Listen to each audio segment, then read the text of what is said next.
The Bite Me podcast is coming right up, and it is brought to you every week right here on YouTube by Freedom Boats. It is the best shallow running boat on the water, and there is a model perfect for you. The Chiquita 14, the Eagle 16, the Patriot 18, the Commander 21, the beautiful Warrior like I have 23, or the big boy that runs so shallow, the General 26. Chet Moore and Pooty can customize it however you'd like, and there's a dealer near you, whether it's the Boatyard in Kemah or dealerships in San Antonio, Beaumont, Corpus Christi, Port O'Connor, Houston, and Aransas Pass. Freedom Boats or freedomboatsusa.com. All right, the pre-show meeting is complete, in which we were talking about serial killers, getting stickers, running naked in the woods, the World Series, and the Aggies. So the prep is done for the Bite Me podcast. We are ready to go. That's how we prep for the show. And glad you guys joined us. And that is a fact, by the way. Dean said with the cold front coming, where we're going to start today, he might run naked through the woods. So and hopefully, it's the South Texas brush is not like the woods. They got cactus. No. they got cactus and mesquite and thorns and all that. Oh, yeah. But the flowers have thorns down there. And of course, Adam Weller, it's going to be glorious for many aspects when this little weather changes. Well, we're going to get right to that. Yeah, we're jumping on that one today. We're jumping on that right out of the chute. But of course, don't forget to subscribe to the podcast. By the way, got some merch that's going to be getting to my house before 9 p.m. according to UPS. Brand new hooded dry fit with the big logo on the back. And brand new caps as well. I will post that, if not today, for sure by tomorrow. So little heads up there. We're going to have some merch for everybody to represent the Bite Me podcast when they're out in this beautiful weather that's about to get here. But subscribe to the podcast wherever you get your podcast. Podbean, highly recommend. That's the place where you can get every podcast we've ever done. And, of course, the Facebook group page where we get messages. I got a couple of messages already. Might have to bump them. Today, I should say. I might have to bump them the next week because we got a full show. So let's get right to it. And yes, Adam Weller here on the live YouTube stream said show hadn't even started yet, and I'm already getting lit up. But he is. He is. Hey, you got to be patient. I don't like to talk a lot of trash. These guys can attest. Everybody I work with can attest. I just like to watch the games and enjoy it and enjoy a good win. But it was actually Caleb McCumber's idea to light you up. So I'm not going to talk any trash. It was just a great win. Let's get to it, man. I promise I won't go to any other screens today. So if you raise your finger like Scott did a couple of times and I've ignored him because I've been looking at another screen, I won't do that today. But let's jump in. The weather is happening. And it wasn't but maybe 2 or 3 shows. Caleb, I'm going to start with you because you started this thread on our text thread. It wasn't but 2 or 3 shows ago, and I believe it was you saying this as well. Hey, man, not all cold fronts are a dump. You know, you got to be able to be smart about it, know where to go. I want to do one of those deep dives that we like to do and our listeners seem to like about this one and why you seem to be perking up a little bit about it. Man, I mean, this one looks right for this area of the coast, a northwest. It takes a strong northwest. You want 25, 30 miles an hour sustained, but you want that wind. It doesn't have to sustained is a tough word. And I don't know the right words for being a weatherman, but you want a good, strong, gusty wind for 12, 13, 15, 18 hours. And northwest is a great direction. Mm-hmm. But the other thing we were talking about is this happens every year because I make posts on Facebook and I'm excited about it. Much like Perry making all these posts about the Aggies are going to win it all. Perry, I wish you'd quit. I wish you'd just dial back about 25%, brother, because we're all waiting for Aggie stuff to happen. But I do the same thing. I post about here it comes. This is going to be a good dump, and wind finder and all that shows a big northwest wind, and then it hits, and we're running around the house and clapping, looking like the kid from Home Alone. And 10 hours into it, you're looking at the actuals on the NOAA website, kind of depressed because even though it was predicted northwest, it came in north a little bit of east in it. And all it's going to do is tease you a little bit. But if this one can stay out of the northwest, it could kick off our fall. We're a little bit late. And that's the one thing about it is historically, I really feel like it's like that second week of October where that big northwest one gets predicted. And then it comes in that northeast. We're almost in November. So, and that's usually when that good northwestern comes in. So I'm very hopeful because this could kick off our month and make for a really fun November and December. All right, before we move on, how does it kick off the month? Like, what can our listeners expect? And because I'm going to get into I'm digging in on this because we talk about the dump all the time, but I don't think we've ever dug in on like the wins, the wheres, the hows, and what to do, and not all days are equal, et cetera. But just in terms of what fish are doing, Caleb, from your experience. Well, right now, everybody's been talking about the past 30, 40 days, how high the tide is. Scott's talking about the redfish are back in the grass. I've got my little birds out on the coast telling me there's a ton of shrimp way in the back of the marsh up in the grass and so forth and so on. That big dump comes and takes, a foot or more water away, then those redfish back in the grass, they come out. But more importantly, all that bait starts getting sucked out. And then the fish that are, in the vicinity, I don't know how far they travel, but just about everything in the vicinity is going to come up and take advantage of that big fall gorge because they're trying to pack on calories and weight to make it through the winter, right? So I think it's their instinct to come up there and just gorge. Unfortunately, most of these dumps happen at night. We aren't going to go fish the dump, but Pat and I are going out Thursday and Friday to see what the results were of this bad boy. And then Scott, I know you mentioned this as well, and so it's perfect a way to bring you in. Tide falling too. So you've got the double whammy, the double stars, however you want to put it. Your thoughts on all that? Yeah, if this forecast holds, that northwest, and they're talking up to 40-something mile-an-hour gusts out of the northwest. So that'll push a ton of water out. Places that normally are holding, right now, probably holding 2 and 3 feet of water might be going dry on the mid to upper coast. I know a lot of those marshes in Galveston, you can't get around in them. I'd say this thing's supposed to start around midnight. I'd say by noon, there's a lot of places you won't be able to go. I mean, this is gonna be a major dump if it'll hold that west in it. What's the timeline, real quick? Give me the timeline. I mean, it shows it starting up about 10 p.m. down here. I haven't looked at Galveston. Straight north at the beginning of it, and then swinging around with a little northwest about daylight. So the straight north will start the push, and then the tide starts falling out here about 4:30 is high tide. So after that, it'll be going out. So you've got the falling tide mixed with the northwest, and that creates a hell of a dump. I mean, every fish around is going to line up on the conveyor belt and just wait for food to come to them. Yeah. And the thing is, there's a whole lot of fish in the backwaters right now. There's a whole lot of reds back there. So they're going to feel that pull. They're going to bail out and go to the bayous. So they'll be in the upper ends of the bayous, has been my experience when this happens. If it's second or third dump, then they typically are coming in from the big water in the lakes and moving into the bayous with that tide dumping. But these fish are all way back in there. All the fish I found this week were what would normally be 6 to 8 inches of water, and they're back there and it's 2 feet deep. Yeah. So there's a lot of schools back there. I probably had, I don't know, 12, 15 schools in one day. And I sent you a bunch of pictures that day. Yeah. While you were working. Yeah. I really appreciated that. Yeah. I thought you would. I mean, I thought you just want to know what we're up to. Yeah. That's it. Yeah. That's all I'm doing. That was the only reason. Keeping you informed. That's all I do. Your intentions were pure. Absolutely. But so all those fish are the first thing they're going to do is move towards deeper water, move towards those bayous. And as they're going out, they're going to be going out with a bunch of shrimp and mullet. And typically the reds will move on out first, and then the shrimp and mullet they'll kind of hang back, and those reds will get stationary. And I've literally had 100 fish days on these dumps.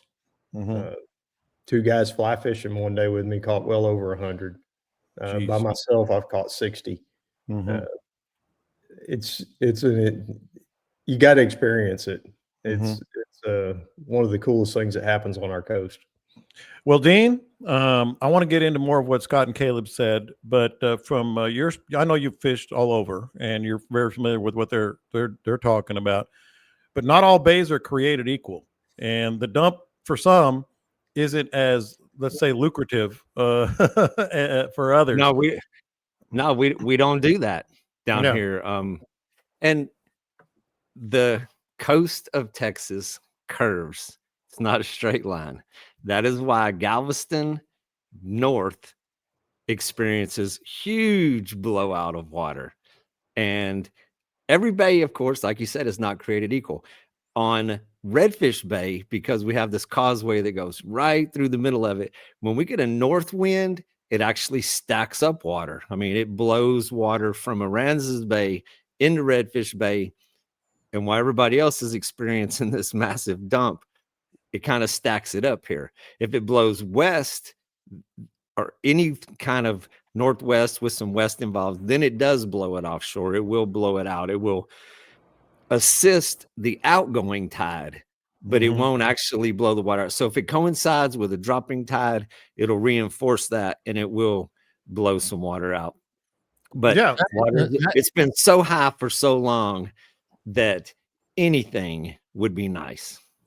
Yeah, and that's what makes it tough to start learning an entire coast, because I'll be like, say we'll be going down to Baffin and the land cut and stuff, and the water's 2 foot high up here, and I get down there and the people I fish with are like, there ain't enough water to go in 9 Mile. Like, how? It is the it's the middle of July, it's 2 foot deep everywhere else, and it's a foot and a half low down there, and that's really a tough thing to get by, going from bay to bay to bay to bay, because and you screw yourself in a jiffy. Yeah. Okay, and so on this one, it's the orientation to the wind. So it's, of course, north. Even I guess Matagorda is probably right in the middle. Port O'Connor maybe is closer to the middle, where the coast is straight north and south. Down here it starts to bow out to the west a little bit. And then, of course, Galveston experiences the magical dumps where you can look at the NOAA tide chart and it just falls off of the chart when that happens. We don't get those. But there's other factors involved in this that will make the fishing good. See, and that's our get back for listening to you talk about the beautiful clear flat. It is all summer. In the fall, we're like, suck it, bro. Check it out. Look at us. We're catching fish. And so, and Scott and I have compared notes from the upper coast to the lower coast for 20 years. Like when those shrimp are hatching, like up in Greens, and I don't even know which ones for sure I'm talking about. But all those back lakes, all of them, when those shrimp are popping and the redfish are in there, I'm like, what the hell? We can't find a fish down south. That's our group text. The meme that's got like the Meet the Millers. It's got Jason Sudeikis or whatever, and Rachel from Friends, and there's a redheaded dude. Like, wait, y'all are having fun? Like, that's how our group text goes. Exactly. Yeah. So it can be going off crazy up north, and we're struggling here, and then there's times whenever we're just killing it here, and then they're struggling, and really not a long way away. But every bay has its own system. Up there, way more marsh-like. Down here is flats, so it's got a lot of variation going on in a short distance. All right, so Scott, well, you mentioned, that how the bait will stack and kind of go in I guess, intervals, however you want to put it. Let's help our listeners, and you guys jump in as you feel the need to. Where do they go? This is a relatively new phenomenon for a lot of our listeners, and some of our listeners have heard about the dump, but have never quite honed in. You know what I mean? On I know it's happening. I don't know where to go. Any marsh that has a bunch of lakes in the back that feed out through small bayous, that's my go-to. And you get set up in one of those small bayous. I was texting with a buddy of mine that is guiding up in Galveston, and I was asking if he's going to be out there, and his boat's in the shop. And he said, bring yours up here and I'll pull you around. I said, dude, there ain't gonna be no polling on a day like that. Those days are about sitting up in the right place. Yeah. Position yourself. Like the day that my 2 fly guys caught over 100, we never moved once. Mm-hmm. I stuck the bow into the bank on one side, put my power pole down. We sat sideways in a bayou and just let all the fish come to us. They go right by. Never had to move. And it's in waves. It's either the same group or they circle around or in waves. Big schools, and they're just coming out and they're all leaving the marsh. And if you find one of those drains that feeds out into the main lake or the main bay from any of the marshes, just set up and wait. You'll hear them coming, even over the wind howling. You'll still hear the smacking of the shrimp. Yeah, I do that later in the winter whenever our water gets real cold and clear up here. Mm-hmm. And it's not really a dump. It's just a tide falling situation. And I've had days where they come right past us.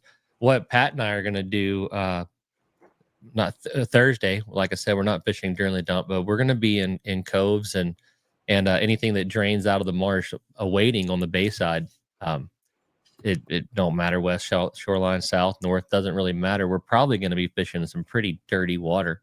Mm-hmm. Like Scott said, those you'll hear them and see them popping and blowing stuff up. But you don't necessarily have to be in the marsh. A lot of people don't have the boats or the access to it. We're going to be in any given drain that just comes out of a tidal area on the bay side. And timing on that, Caleb, not during. I mean, people can, but during is great. But man, it takes some resolve. It takes a very big boat. It takes some smarts. It takes some wits. And this one coming through at night, I fished a lot of dumps. The ones at night, to me, the fruit isn't worth the squeeze. The juice isn't worth the squeeze. Whatever it says. But yeah, would I feel like me and Pat would be a little bit behind it? Yes. Could we go Wednesday evening? Yes, but it's going to be tore up and sloshed up. But Thursday after things kind of settled out, that's just when we're going to go give it a shot. Mm-hmm. I have seen it where we showed up after they ate. That or maybe there's wasn't a fish there, but in me and Pat's mind, they're everywhere. They're just so full they want to bite our lures. Y'all want to hear something crazy? Of course. So Caleb, he just threw out the juice is worth the squeeze. Mm-hmm. I was having there's got to be something to this, because I was having a conversation with a buddy of mine this morning after hunting this morning, and I was seriously frustrated of the lack of deer because of the heat and the frustration. And he used that exact phrase. The juice is worth the squeeze. What are the chances of I don't know. that twice? That's got to mean something. That has got. It means I watched The Girl Next Door last night, and the movie. I want to be clear, the movie. And at least that's where you started. That's got to be a sign. Yeah. So, Dean, what you said, it does affect us down lower coast, and really, from Matagorda up, is where it really is big time. Galveston, big time. But what does it do? Like, let's say you, me, a lot of people to our south, we're going to get this big wind. We're going to get this big change. Tide obviously still going out. What does it do, and what would you recommend? Well, and I think whenever everybody talks about the dump, that is a short, immediate result. I mean, It happens quick. It happens the day of and during.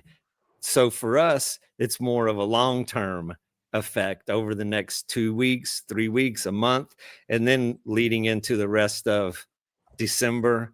And then we'll shift gears a little bit in January, a little bit different. But the mullet so what we have here, and I'm sure it's everywhere. I mean, there's more of a shrimp migration up north where the shrimp start popping. We have a mullet migration where all of the mullet just start streaming like rivers of mullet across the flats. I've been waiting for this, but with this super high tide, all those schools of mullet are still on the flats. They're just lingering. They're just lazy. They're spread out everywhere. They're not concentrated.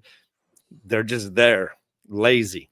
Mm-hmm. What this is going to do is prompt all of those things to start moving to the passes, to the flats that are closest to the passes, and you're going to see big rafts of mullet piled up. And as you're drifting the flats or you're running across the flats and you see those big mega schools of mullet, you want to drift through them, around them, the edges of them, and that is where you're going to find plenty of other big fish mixed in. Yeah, Dean Dean said a lot right there, and I'm gonna say it the same thing in a different way. The dumping is like during and right after. There's a solid chance that Thursday we go and we're behind it. But what it does long term up here is this is what starts sucking all the shrimp out of the marsh. Then the shrimp, like Dean says, starts migrating to the passes. As the bait's migrating to the passes, the trout and the redfish get on it. The birds start working, and that's where the birds working on the middle coast comes from. I know we're on a radio show, but there is a very technical diagram of where to find the juice. that is way too graphic for me, but it's sadly it's kind of accurate too. Just so you know, and this is our resident coon ass that sent me this, but that is Bayou Stank. Go ahead, Scott. Y'all are talking about the afterwards, like Caleb's talking about going on Thursday. And that would be my lowest choice. I mean, I wouldn't even bother going out. You ain't gonna get me and Pat down, man. Jumbos, they're out there. Yeah. Yeah, Pat can convince you of that all you want. He also told me to bring my waders. Yeah. Oh, okay. Yeah, Pat's just suckering you in. That's all. But when that dump happens, they feed so heavy and so hard. The following day, I tried it many, many times. So, I'm guiding. And I had trips the day after them and fished all that Galveston Marsh and Matagorda Marsh. And you could see the fish, and they were just sitting there burping. I mean, they are so full, you can literally see their stomachs bulging, and they just eat so much during that dump that they're not going to eat. I would usually give it about 24 to 36 hours after the dump before I would even think that I was going to catch fish again. I did find one dumb one that decided to eat a dessert. It was the period following the dump. It was about 24 hours later, and we were starting to see them move around a little bit, and we managed to catch one, and the guy wanted to take something home, take one home for dinner. And so I always check the stomach. It was pretty wild when you open the stomach up and you check like the when it's shrimp in there and they've been in there for a bit, they turn pink, just like if you boil them. The stomach acids are eating them up. The stomach was so full that it was see-through. It was absolutely just, stuffed like a sausage case. Yeah. And there was pink on about 2/3 to 3/4 of the stomach. Towards the back of it was all pink, mostly digested shrimp and some mullet. And the front part was brand new fresh ones, and almost still kicking. Yeah. And so what that told me was he ate like crazy on that dump and then didn't eat a damn thing. And then it just now started eating again. And it was about 24 hours later. It's like Thanksgiving, man. Can you imagine? You needed to take a dump. Yes, he did. Can you imagine how fat the trout me and Pat are going to catch are, John? They're going to I can imagine. They're going to be pink and clear and stuff. Be a real prick and send me some pictures. So the wind supposedly starts nuking tonight at 10 p.m.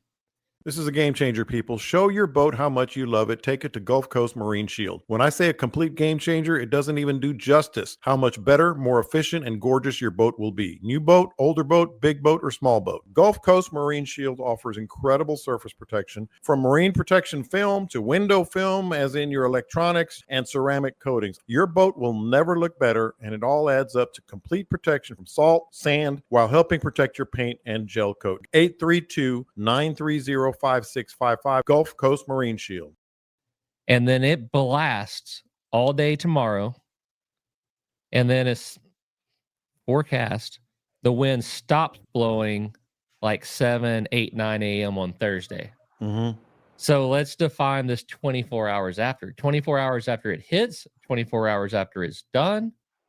I think you got to be out there to find out. By the way, I just, not even a half hour before we started the show, I got a wind advisory on my phone. I don't know if you guys got that as well. So yeah, it's definitely everywhere. But I was look at 5 days out from this thing, which who the hell wants to be fishing in a 40-mile-an-hour wind? Mhm. Not me. There's But another. There's another. look river at next coming week. So behind this thing for the next 5 to 7 days, there is beautiful wind. It's going to be much lower tides, drastic change in the weather. The next week, the whole 7 days looks amazing. That's what Oh. I'm talking about. That's what I'm talking about. Okay, first off, I do want Scott's opinion on that. Second off, Dean's looking at the ranch forecast again. No, Because no. Saturday- Actually, I made a specific note to click over. All right. So Wednesday the 29th is nuking. Saturday the 1st is 20 out of the south. Sunday the 2nd is 35 out of the north with another front behind it. Mhm. I just love how excited you guys are, and I am. And I'm not even going to be fishing. I'm going to be down south. But it is that. I mean, it's a good time to get out and get it done. Let me ask you, Caleb, real quick about the bayous and the drains. And Scott touched on where to find the bayous, and et cetera. But they're not all created equal, And how do you kind of cipher through that? I mean, you go to the drains coming out of the lakes that that there was at least good bait in. Yeah. Maybe there's fish in there, maybe you don't, but at least that there's a bunch of bait coming out of it. This time, 15, 18 years ago, I borrowed a boat, didn't even own one, borrowed a boat from JH while we were waiting on another one, and no steering fluid in it. It's a memorable day. No steering fluid in a tower boat with a 35-mile-an-hour crosswind going down the intercoastal. I just bounced from bank to bank. You turn your wheel, just pop, pop, pop, pop, pop, pop, pop, and nothing happens. You have to turn it a lot. Anyway, I got down the intercoastal a good ways, and I was like, dude, this isn't sustainable. And there was a drain coming out. It was during a frontal passage like that. Mm-hmm. There was a drain just coming out in the intercoastal. It probably wasn't 6 feet wide. And we went and power pulled the boat down there, got out, and just started casting off the drop off. And if we didn't catch 150 trail, we caught 200. Mm-hmm. If there's bait coming out of it, there's probably fish. A lot of the times, the birds are going to be helping you out and talking to you and things like that. But bait. And so check this out. On the My Radar app, if you put the wind overlay double on checked. If you look at this thing looks way closer than 8 o'clock because it is already through San Antonio, almost to Victoria. It's raining here right now. It's raining here right now. Yeah.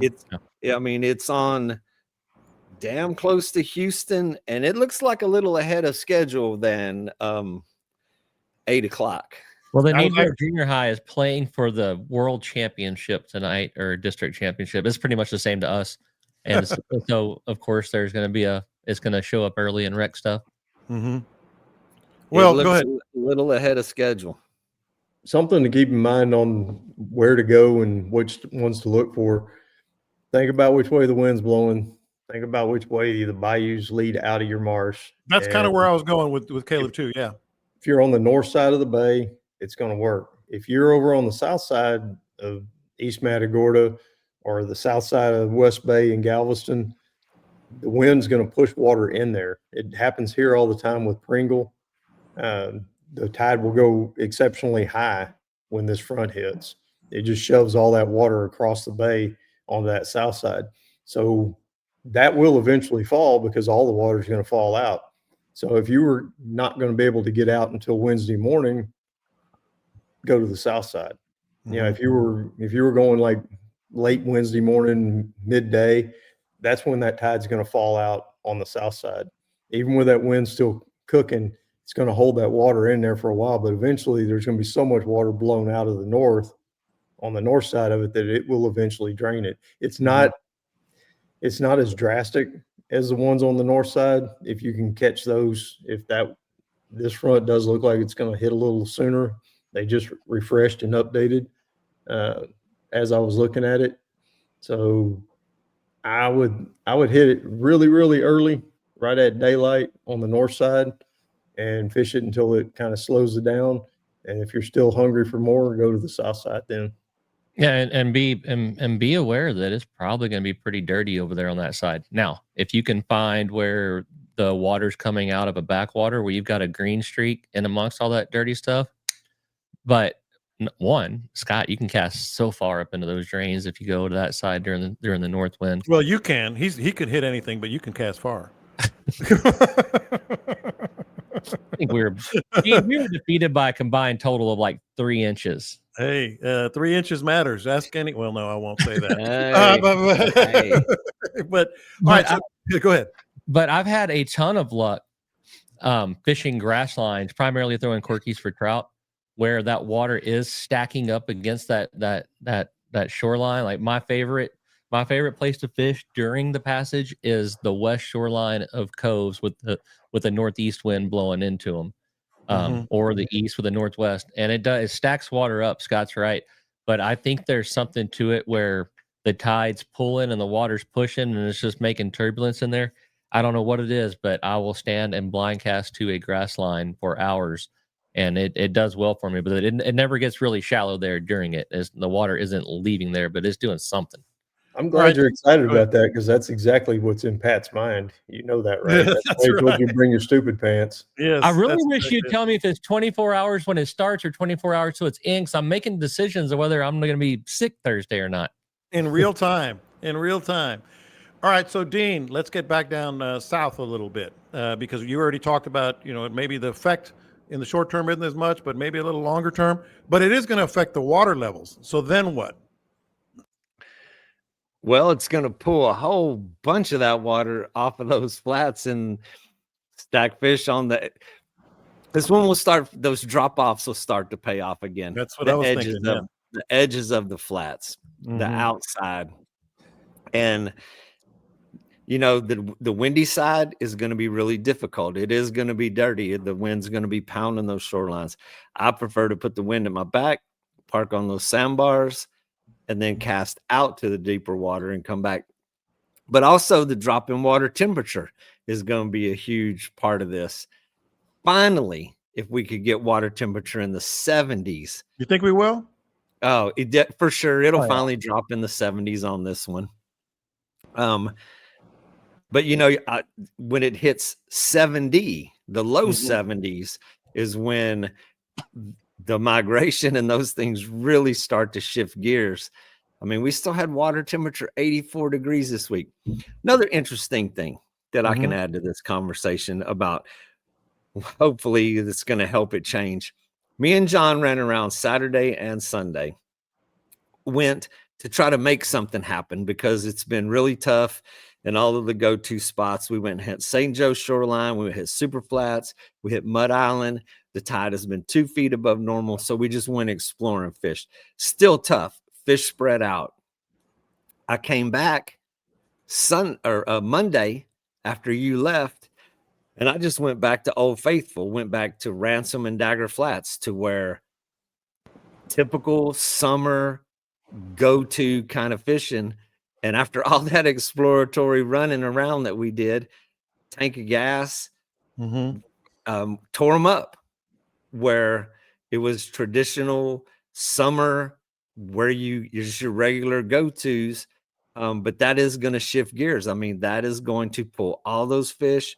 Nobody's going to be running around on Super Flats and those flats of Mud Island. So all of those drop-offs is where they're going to be. That's what I'm talking about, man. This is really good information. You can't get this anywhere else. Just every aspect of the dump. Before I get out of here, and move on to the next topic, I do want to ask you guys. I wanted to dig in. We have 32 minutes plus on this, and I think it's been really helpful to a lot of our listeners, especially those that have just been, sort of curious or maybe not as successful. And you guys have nailed it. So I really appreciate it. Am I missing anything? Am I missing anything that people need to know? Because this is prime time. We want them to catch fish. That's the whole idea. People ask me all the time what to throw, and when that's going on, the answer is whatever you like, whatever you enjoy throwing. Because they're eating mullet, they're eating shrimp, they're eating crabs, they're eating everything that's coming out. My favorite, I would always go out there and fly fish, but if I wasn't doing that, was throwing a small top water and just working it across the top, because all those little mullet are coming out, and you can get some hellacious blow-ups. I've seen redfish pushing mullet up onto the dry ground, and up into the grass, blasting them, and then sitting there looking like an orca waiting on a seal to come back in the water. And just Now that I have not seen. You got me on that one. Absolutely, literally cruising up and down the bank when the water's dropped out a good bit and there's mud up there. They'll blow them up onto that bank, and then they'll cruise back and forth and stare at them. Come on, we know you need to be in here. Oh, absolutely, I've seen them. And as the mullet flip back into the water, they eat them. I loved it. Yeah, that was always my favorite day. If I saw that coming, when I lived up that way, I had to be there. Get your new baits. Get your new baits. Get your new baits 150 at your favorite retailer, right, John? How about that? Like, talk about timing. Our friends over at Baits entered the live YouTube stream right as I had the Baits logo on the screen. They probably think we leave it up all the time. No, we don't. I already moved it to the Bite Me logo, but that was good timing on our part for sure. So yeah, that was really good. I really wanted to do it. You guys came through big time. Let me ask you something, because Dean was talking about what we did Saturday and Sunday, and I had a blast. And I know people always say this, even though we didn't catch a lot of fish, I had a lot of fun, because I went to some places that I hadn't really gone. And one of them was up way up north from us on some islands and some grass flats that I hadn't been to. So thanks to Dean for showing me that. And we went to one spot, and I talk about this all the time. I'm not gloomy, doom and gloom, as you guys well know, but I've mentioned this with the kids in the past. Like when I die, hopefully years and years and years from now, I'd like my ashes spread somewhere on a bay somewhere. And so as we're driving back, I'm sitting there thinking that place would be on the list where we were, Dean. That would be on my list of maybe some of the, I've got a couple in Sabine, a couple in East Matagorda that I've kind of wanted, like Sunset at Brown Cedar Flats. It's beautiful over there. That's on the list. But I was started, and I'm wondering, have you guys ever, is that just me, or where would you, if you had to spread your ashes somewhere, where would you do that? I would like to go ahead. Well, okay. Well, so just to let everybody know, what John is speaking of is Mud Island. Yeah, Mud Island. Where we ran across the backside of Mud, way up in there, across the flats to where we actually, and John's got a picture. We had a picture of your boat beached up on there. You could share that with folks later so they get a little idea of where. But yes, we pulled right up to the backside of this shell beach that is probably 6 or 8 feet above the water there, and it stretches for a couple of miles in either direction, and it is zero civilization on the horizon. One of the coolest spots, you're looking at St. Joe, uninhabited. And if you're ever fortunate enough to get out there, if you get up early, take that boat ride and be out there when the sun comes up, it is one of the most amazing sunrises you'll ever see on the Texas coast. I'm sure there are plenty that compete with it, but it is badass to see unobstructed horizon in every direction, and the shell beach and the crystal clear water. It is amazing. I plan to have my ashes spread amongst the flats of South Texas somewhere. Yeah. Caleb? And Scott, you got one? I'll let you go first. If you did. I mean, some people don't want to, ashes, but I'm just saying, if you did. To think about it than we do. Yeah. Like, what you think. You don't know my plans. Caleb is doom and gloom. I'm not doom and gloom. Caleb is. He's like, like, I don't know, the next couple weeks. It's about to get windy out there. Know my plans I have for him.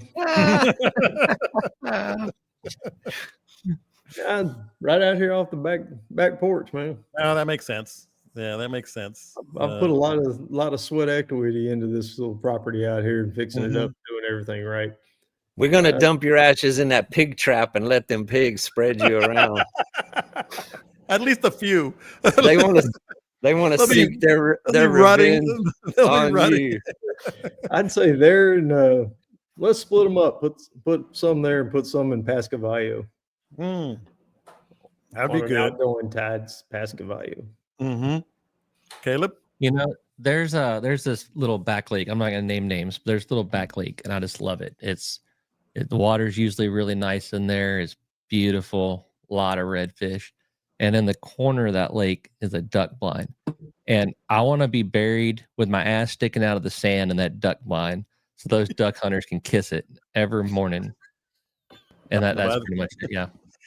This week, right? Is it this week or next week? Duck season starts. This The week and next first week, couple yeah. days. Saturday. Oh no! So this weekend, all that place where we were talking about up in Mud Island and some of those other places. Oh Lord, they're gonna be so mad at me. I got to go after about 10 o'clock if I go up there again. But yeah, that's gonna be tough. Some people and we had a couple of texts.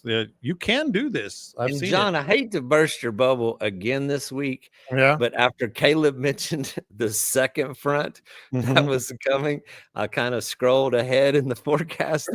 Saturday is not looking favorable for you. Okay. But we were all saying the same thing this past week. Oh, what and happened? that was complete. It was fine. Yeah. Both days. We fished both days. That was fraudulent for sure. It was. It wasn't fraudulent for everybody on the coast, because up here in Houston, my wife was talking about how it was torrential. How was it in Port O'Connor? I had like a half inch, and then got another half inch the next day. That's basically about it. It made some puddles in the yard that went away within 45 minutes, hour. Yeah, I was just convinced, all right, well, I'll get some chores done, piddle around with the boat, all that stuff. Lo and behold, fished both days, so it was good. That place get a drip in Aransas Fast. No, not a drop. I couldn't tell.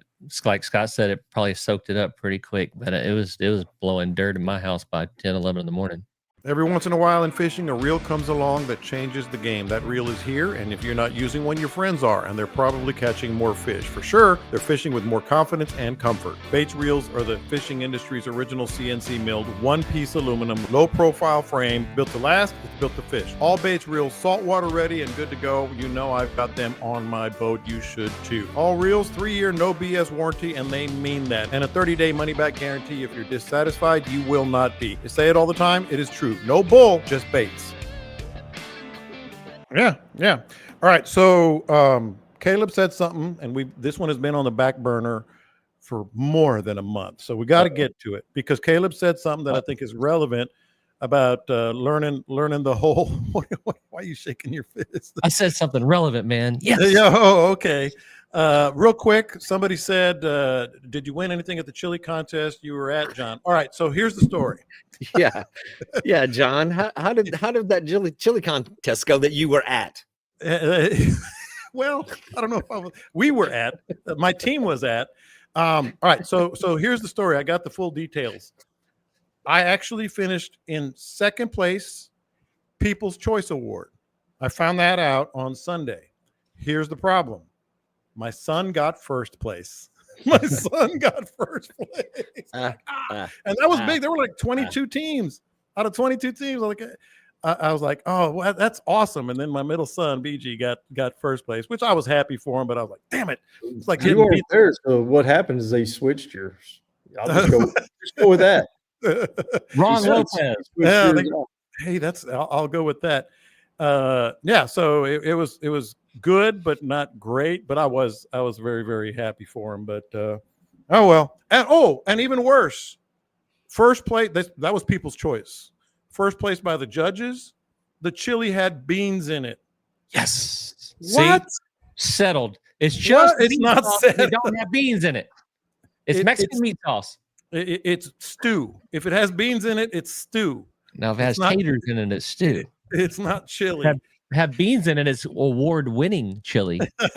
Well, in this case, it was. I was like, what? And my daughter was like, she goes, that's not right. She goes, that's not right. James Phillips from South Louisiana over here arguing what chili should and shouldn't be. Worry about jambalaya, James. I see you. No. So I'm going to give it to, I don't know who finished second, but I think second place should win that, the judges anyway. I wonder if anybody's ever put beans in jambalaya. I'm sure. I am sure. Yeah, They'll put anything and anything down in Louisiana. They put some raccoon tail in there. Yeah, Some nutria in it. Nutria, all that stuff. So anyway, Caleb said something relevant, and he's really excited to hear what I'm talking about here. So you were talking about up and down the coast, how things are different, etc. And you got to be careful, with what you're doing. And of course, we covered that. So we're talking about expanding your horizons. And the reason I wanted to get to this is because we have several times over the course of the last few years talked about learning your bay. This is something, piece by piece. I'm still learning mine, as I just talked about with Dean taking me to a new spot that now I know and lay down a track and all that stuff. Learning your bay system piece by piece by piece and mastering it. And I was able to do that in Sabine, East Matagorda, and now I'm doing it down 3 years in, by the way. I'm still learning that I've been down in Aransas Pass. But as much as you do that, you guys have all been on the tournament trail and know every bay system basically up and down the Gulf Coast. How does expanding your horizons, how does that change, what you're doing? I can tell you from experience, sometimes when I'm throwing something in Aransas Pass, most people don't throw it necessarily because it's more of an upper or middle coast bait, but it'll, in certain environments, I'll still throw it. And I'm not just talking about a popping cork. Like there are environments where I'll throw a corky. You can't see a lot of corkies down south. But so, Caleb, you look like this was your point. How does expanding your horizons, so to speak, help? Man, I think it makes a huge difference. I really do. There's stuff that doesn't work everywhere, but there's a lot of stuff that works in certain areas that if you bring it back home is pretty good there. I wasn't much of a spinnerbait guy until I started going to Louisiana, and now I throw them all the time over here, and it turns out they're quite effective. There's things that you see in Louisiana because the guts and the drains and the ponds and the points and everything are quite often more pronounced over there, and there's more tide movement, particularly. And I'm speaking of like Hopedale, Delacroix, Venice, because you're right there on the Gulf, and so you start recognizing how water or bait or whatever move around points, and when you come over here, it's less pronounced, but you have a better understanding of what's going on. 90% of my skill gap with a quirky was bridged in 5 days in South Padre because I could stand on the casting platform of a boat. I put on a bright orange quirky and I just launched it out there and worked it back over and over and over. Well, the water was so clear and shallow, I could see it. So I learned everything I could make that quirky do. And then when I came back to dirtier water, I had full confidence that it was doing what I wanted it to do. Confidence translates into catching fish, so forth and so on. I don't think there's anything you can do to make yourself a better fisherman than becoming competent in multiple areas, because there's a lot of stuff that crosses over and transitions. It changes the game absolutely 100%. I mean, there's stuff. Think about Dean and Scott. Think about all the stuff that Texans did that people from Louisiana made fun of 15 years ago, and now they're all doing the same thing. And Like what? Vice versa. Just how our boats are set up, waiting for fish, things like that. That a long time ago, they made fun of Texans for coming and getting out of the boat over there in Calcasieu and stuff like that. It was a thing. I do think that if you can survive if you can dodge a wrench, you can dodge a ball, and that's equivalent to fishing Matagorda and then going everywhere else, because this is a tough base system that there's a lot of days that if we have a bad day down south, like Baffin, Nine Cut, Mansfield, a bad day down south quite often is a really good day up here, on this part of the coast. So it's just the way you think about stuff and the way you approach things changes a lot whenever you start having to do it in different areas and realizing all the approaches are rather similar, but there's little variations that you can make to make it fit in your area. Scott, I was thinking about you and Dean specifically. Anything from Florida, you guys spent a lot of time there. Where, your Galveston, your Port O'Connor like the back of your hand, and other places, but that maybe you're like, and then you translate it. Florida, it was so tide related, that we just weren't used to it. When we first got there, and losing 2 and 3 feet of water in a day. You know, Mhm. having it turn around, come right back 6 or 8 hours later, and the fish just wouldn't eat unless the tide was moving. Yeah. You know, we could see the fish and know that they're there, and we can't catch them just because the tide's not moving. It's not really used to that because our tides are so weak over here compared to what it is over there. So there wasn't a whole lot that I took from Florida back over here. As far as going the other way, we used a lot of the lures that we use over here and did just fine with them. And they're not super popular over there. You know, some of the things that we were throwing, you know, some of our paddle tails and stuff like that. Nobody was really using a whole lot of paddle tails over there at the time, and they do now. You Yeah. know, everything's kind of spread out, and the weighting is another thing. That in Florida, they don't weight a whole lot. You know, there wasn't a whole lot of that going on, and partly because there's manatees and things like that in the water, so you don't want to get out of your boat. Get bit. You get bit by a While they're manatee. eating all the trout and redfish, they might get rolled up on. Get rolled up on by those Yeah. suckers. Hey Scott, we were over there in Florida. Manatee. Scott, we're over there in Florida fishing with Mark. He says, "You want to wade?" I was like, "Hell no, I don't want to wade." And I'm kind of looking around. I'm like, "What are we gonna do?" He goes, "Oh, we're gonna power pole and go stand on that sandbar." Like, that's not wading, dog. That's standing in the water, and I'll absolutely do that. You mentioned Mark. I'll tell you one thing just in the last few years that I've done, because you guys know this, maybe some of our listeners don't. He's real big talking about the tide, Scott, of throwing a shrimp or one of those DOA lures, up the tide and just letting it float on down, just drift across. I've done that multiple times. And I used to do it in the cut in Matagorda when the tide was really blowing out. And that was just by chance. But ever since he did that, I do it on other tides that are strong as well. So you can kind of just do that. That works. That's what I'm talking about. Just translating stuff, One other thing I did in Matagorda, I haven't done it in Aransas, but when I was in Sabine, we used to call it backwards fishing. And you guys are familiar with this. A lot of times they'll throw their bait out and just drift over the fish, over the oyster reefs backwards and just maul them, just absolutely maul them. So that one area, can't remember the name of it right now, Caleb, but kind of, I guess that would be southwest, East Matagorda Bay, where those deeper shell, bunch of shell pads are. Yeah, I've tried it there. Yeah, I've tried it there a couple times. Dredging. Caught fish. Yeah. Dredging is what we call it. We call it dredging. Yeah, it works. They do it in Galveston a ton. Yeah. Yeah, it works. As long as it's deeper water. Yeah, it's deeper water over there. You know where I'm talking about. It keeps your croaker from getting under the boat. I know what you're doing. So, Dean, on this topic, expanding your horizons. You've been all over, man. What are some of the things that our listeners, once they learn we want them to learn their bay, nail it, get it all dialed in. But what are some other things that you may be thinking of that can translate?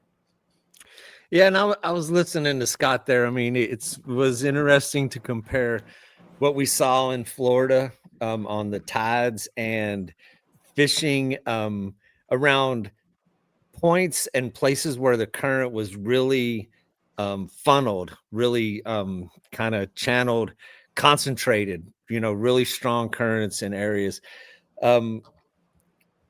But I mean, it's interesting to go and fish in other places and then come back to your home waters and see what you like.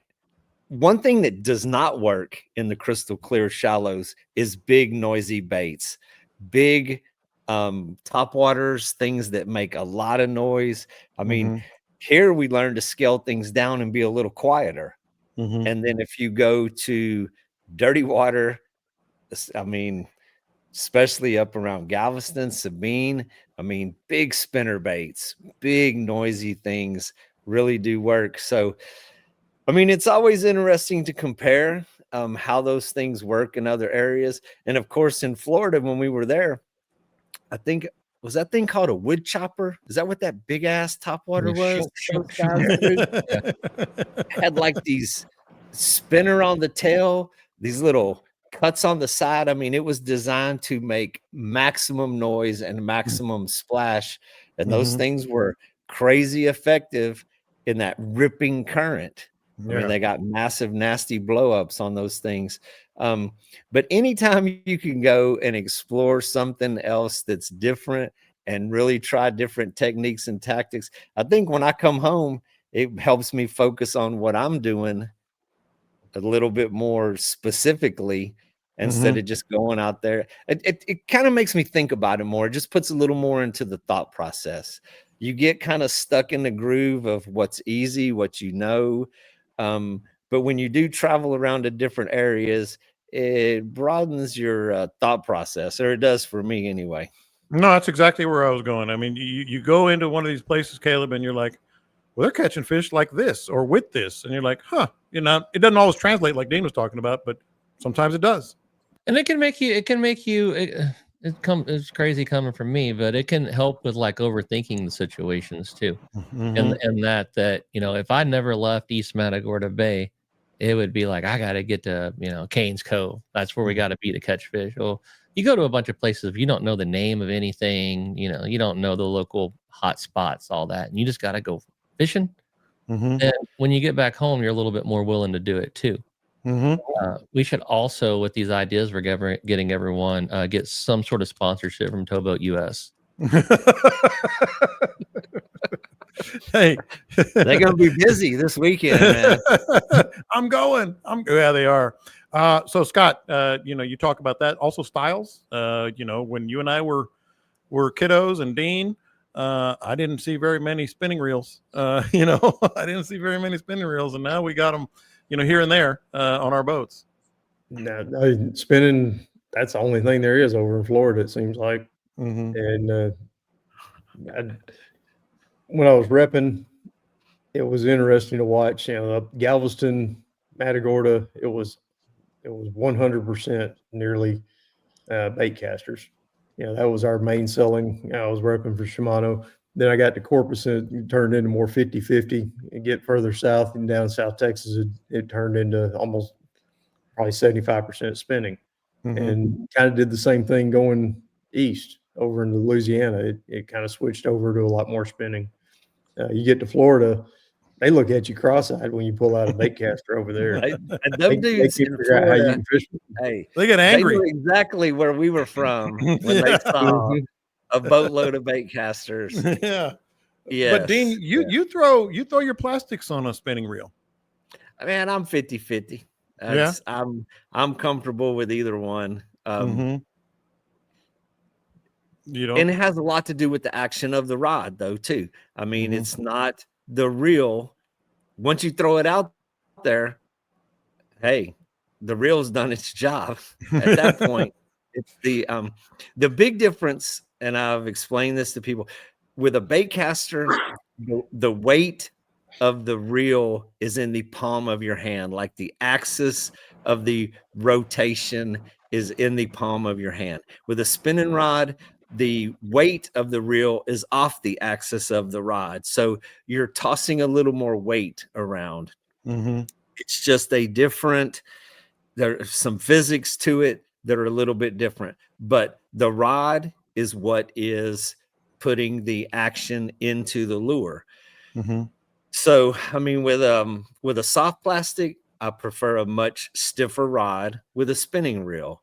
With a bait caster, because of the reel in the palm of your hand, you can get away with a lighter action rod and still put that action into the soft plastic.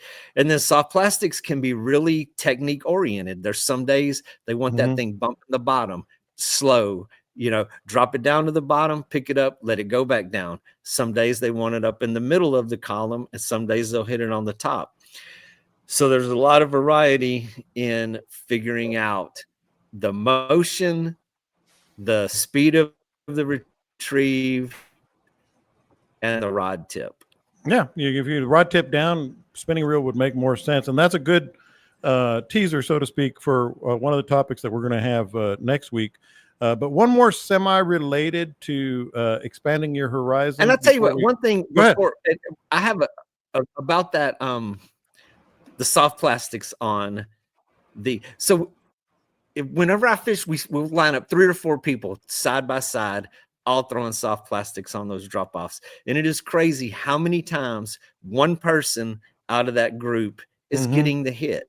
And it can be very subtle on what that one person is doing to get him to get that hit, to get that strike on that. And then you try to duplicate that.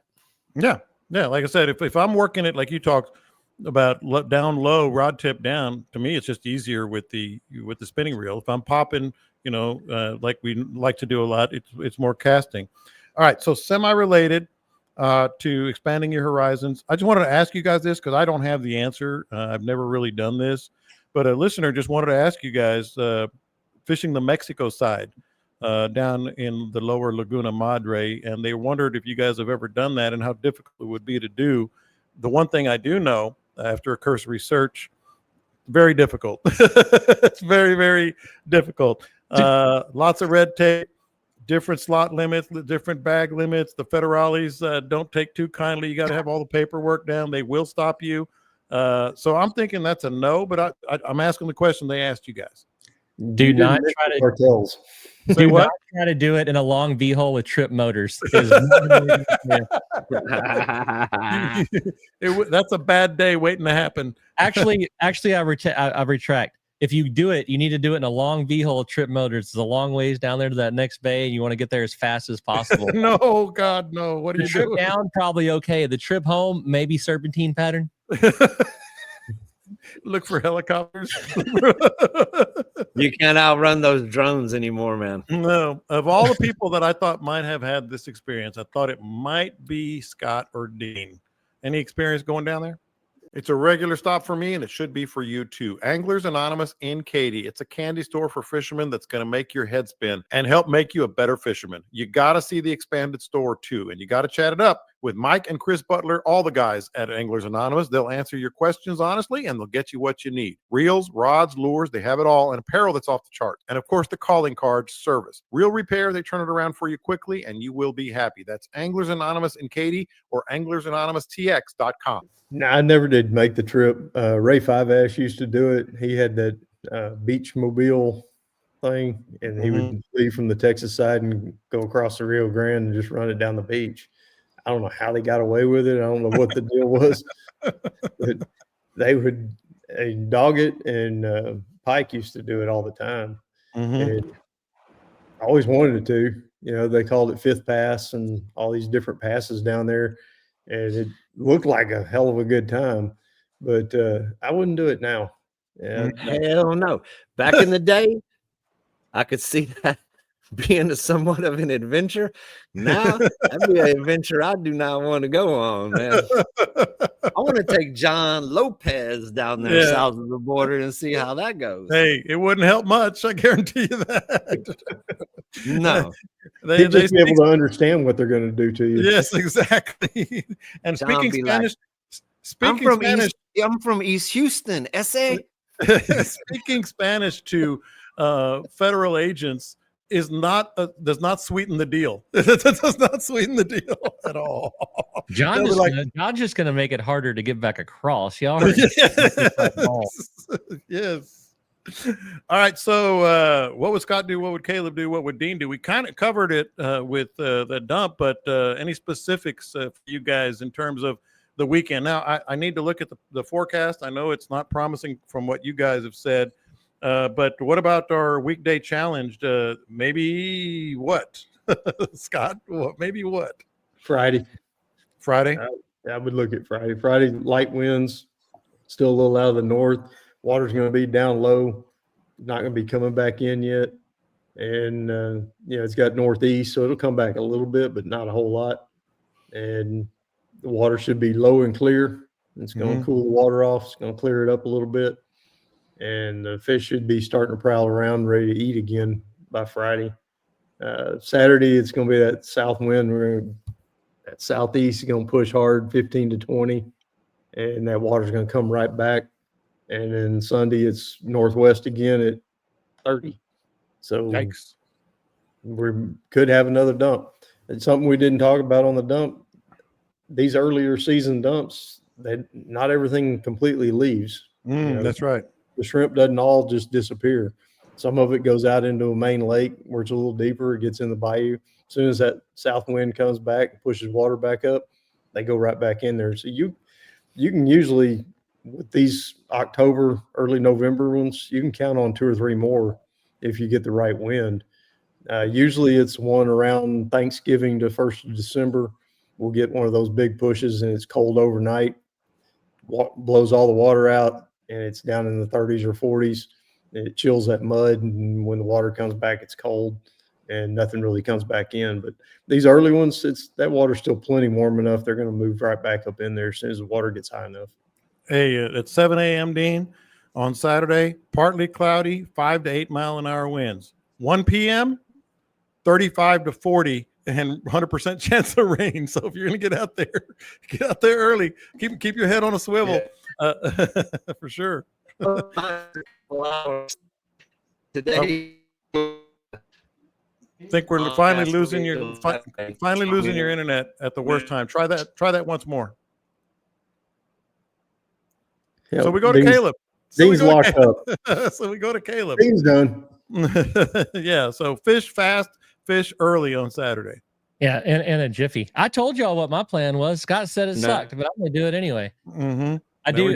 I did book my trips for Friday, Thursday as me and Pat and DD being dummies. Speaking of, while I've got people's attention, I think I'm booked up next week. But all you folks that have been hitting me up all summer wanting to go red fishing, and I've been saying wait till October, November to get with me. Now's the time. I'm starting to fill the old calendar out. Scott, how about you on that front? Yep, it's that time. I got good schools, had good fish. Hell, that one day this week, water was high, and I thought, well, it's going to be kind of iffy. And we got out there, and the tide was just leaking out a little bit, and all the fish came out of the trees, even though water was still high enough for them to be in there. But they leaked out and started picking off shrimp. Yeah, and so it should be good. Yeah, I can't do anything this weekend. What do you got this weekend? Camille's birthday. Oh, good. Camille's birthday weekend. So yeah. And Gene just texted. He's got nothing but 4 little circles running around. That's okay. Well, the best part was where it froze up on him. He had that very smug look on his face. He was about to say something brilliant. Yeah, or hilarious. He was trying. Yeah. All right, boys. Go ahead. I thought Camille was going to say Scott needs to get the Thanksgiving decorations out of the attic. No, Karen's gonna be here. She'll do it. All right. Well, now we got an empty chair. Now we got an empty chair. Dean came back. He's an empty chair. He said, "Screw it," but his computer said, "We're good now. We're good now." We should probably all take note that that camera will just turn back on us. Oh yes, this is true. Y'all got me now. We got you now. We got you now. And I thought I was out early. Well, we're about to wrap up, but you got some dates coming up because we're trying to make sure that everybody understands you guys might have some dates opening. The one thing I was thinking when I walked away from this was I'm not real concerned with the short-term aspects of this cold front. That is the next couple of days. What the hell do I care? I'm at the ranch. I'm hunting for the next 2 or 3 days. I'm excited for that. But the next week or 2 after this is when things are going to kick into a whole nother gear for the flats of South Texas. Awesome. Terrific show. I'm always happy when we give our listeners some real stuff that they can use out on the water this week or next or whenever. So you guys don't forget to subscribe to the podcast, join the Facebook group page. It matters, and it's good for you. We can get your questions. And I may well have a big package of hooded dry fit shirts and caps. They're badass. I'll take a picture and post it ASAP, and I'll put that link up there as well. You guys, great job. We'll see you on the water at some point this weekend. Catch them up. We'll talk to you next time. Hey, if you want to get your mind off the beans and that chili, a little bit of ketchup on some enchiladas is delicious. Yeah.